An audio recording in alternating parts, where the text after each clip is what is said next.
নমস্কাৰ এই মুহূৰ্তত জনাইছো অসমৰ প্ৰত্যেকগৰাকী জনসাধাৰণৰ বাবে কেইবাটা গুৰুত্বপূৰ্ণ খবৰ। আজি হৈছে 28 আগষ্ট। আজিৰ দিনটোতে অসমৰ লগতে ভাৰতবৰ্ষৰ বিভিন্ন প্ৰান্তৰ পৰা কেইবাটা গুৰুত্বপূৰ্ণ খবৰ যুগুত কৰা হৈছে। এই মুহূৰ্তত জনাইছো আজিৰ প্ৰথমটো খবৰেই ৰাজ্যবাসীৰ বাবে এটা ডাঙৰ খবৰ। ৰাজ্যৰ স্বাস্থ্য খণ্ডৰ বাবে আহি পৰিছে সুখবৰ। ৰাজ্যত নতুনকৈ 5খন নতুন মেডিকেল কলেজ স্থাপনৰ চিন্তা চৰ্চা। ক'ত হ'ব নতুন চিকিৎসা মহাবিদ্যালয়। গোৱালপাৰা, হাইলাকান্দি, মাজুলী, হোজাই আৰু হাফলঙত হ'ব চিকিৎসা মহাবিদ্যালয়। অসমত নাইকিয়া হৈ যাব জিলা চিকিৎসালয় ব্যৱস্থা আৰু সদনত ঘোষণা কৰিছে মুখ্যমন্ত্ৰী ডক্টৰ হিমন্ত বিশ্ব শৰ্মাই। ৰাজ্যৰ স্বাস্থ্য খণ্ডৰ বাবে আহি পৰিছে সুখবৰ, কিয়নো এইবাৰ ৰাজ্যত নতুনকৈ 5খন নতুন মেডিকেল কলেজ স্থাপনৰ চিন্তা চৰ্চা এইবাৰ সদনত। আৰু ক'ত হ'ব নতুন চিকিৎসা মহাবিদ্যালয় আকৌ জনাইছোঁ যে এইবাৰ গোৱালপাৰা, হাইলাকান্দি, মাজুলী, হোজাই, হাফলঙত হ'ব এই চিকিৎসা মহাবিদ্যালয়সমূহ। এই মুহূৰ্তত জনাইছোঁ আজিৰ দ্বিতীয় নম্বৰ খবৰটো। কলিয়াবৰত স্মাৰ্ট মিটাৰৰ বিৰুদ্ধে গৰজি উঠিল শ মহিলা।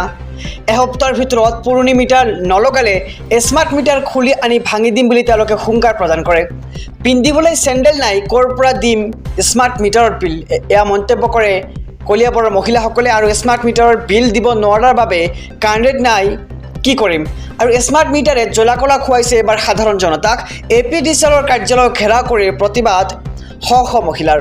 আৰু বিদ্যুৎ মাচুল বৃদ্ধি আৰু অনিয়মীয়া বিদ্যুৎ যোগানৰ বাবে প্ৰতিবাদ এবাৰ ৰাইজৰ। এসপ্তাহৰ ভিতৰত পুৰণি মিটাৰ নলগালে স্মাৰ্ট মিটাৰ খুলি আনি ভাঙি দিম বুলি তেওঁলোকে হুংকাৰ প্ৰদান কৰে। আৰু পিন্ধিবলৈ চেণ্ডেল নাই, ক'ৰ পৰা দিম এই স্মাৰ্ট মিটাৰৰ বিল, এনেদৰে তেওঁলোকে এতিয়া মন্তব্য কৰা দেখা গৈছে। আৰু স্মাৰ্ট মিটাৰৰ বিল দিব নোৱাৰাৰ বাবে কাৰেণ্ট নাই, কি কৰিম, এতিয়া তেওঁলোকৰ মন্তব্য। এই মুহূৰ্তত জনাইছোঁ আজিৰ তৃতীয় নম্বৰ খবৰটো। মিয়াৰ বিৰুদ্ধে সৰব মুখ্যমন্ত্ৰী ডক্টৰ হিমন্ত বিশ্ব শৰ্মা। উত্তপ্ত বিধানসভাৰ অধিৱেশন। অসমক মিয়ালেণ্ড বনাব দিয়া নহ'ব বুলি মন্তব্য কৰে মুখ্যমন্ত্ৰীগৰাকীয়ে। আৰু অসমত মিয়াৰ দাদাগিৰি নচলিব। সদনত শ্লোগান বিজেপি বিধায়কৰ।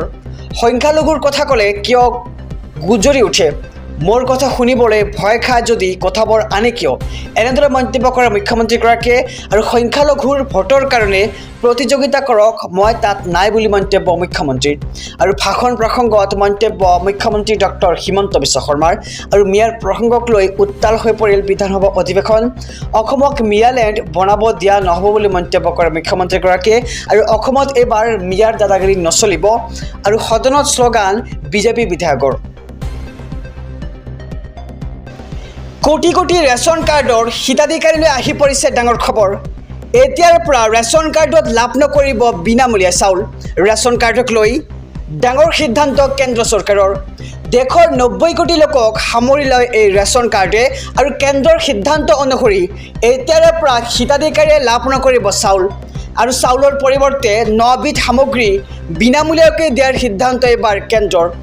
ৰেচন কাৰ্ড থকা লোকে পাব দাইল, বুট, চেনি, নিমখৰ লগতে মিঠাতেল, আটা, চয়াবিন, ঘেঁহু, মছলাও পাব বিনামূলীয়াকৈ। আৰু দেশবাসীক পুষ্টিকৰ আহাৰ যোগান ধৰিবলৈ এই সিদ্ধান্ত কেন্দ্ৰৰ। আৰু কোটি ৰেচন কাৰ্ডৰ হিতাধিকাৰীলৈ আহি পৰিছে ডাঙৰ খবৰ যে এতিয়াৰে পৰা ৰেচন কাৰ্ডত লাভ নকৰিব বিনামূলীয়া চাউল। আৰু ৰেচন কাৰ্ডক লৈ ডাঙৰ সিদ্ধান্ত এইবাৰ কেন্দ্ৰ চৰকাৰৰ। আৰু দেশৰ 90 কোটি লোকক সামৰি লয় এই ৰেচন কাৰ্ডৰ আঁচনিয়ে। আৰু কেন্দ্ৰৰ সিদ্ধান্ত অনুসৰি এতিয়াৰে পৰা হিতাধিকাৰীয়ে লাভ নকৰিব চাউলৰ পৰিৱৰ্তে লাভ কৰিব 9 বিধ খাদ্য সামগ্ৰী।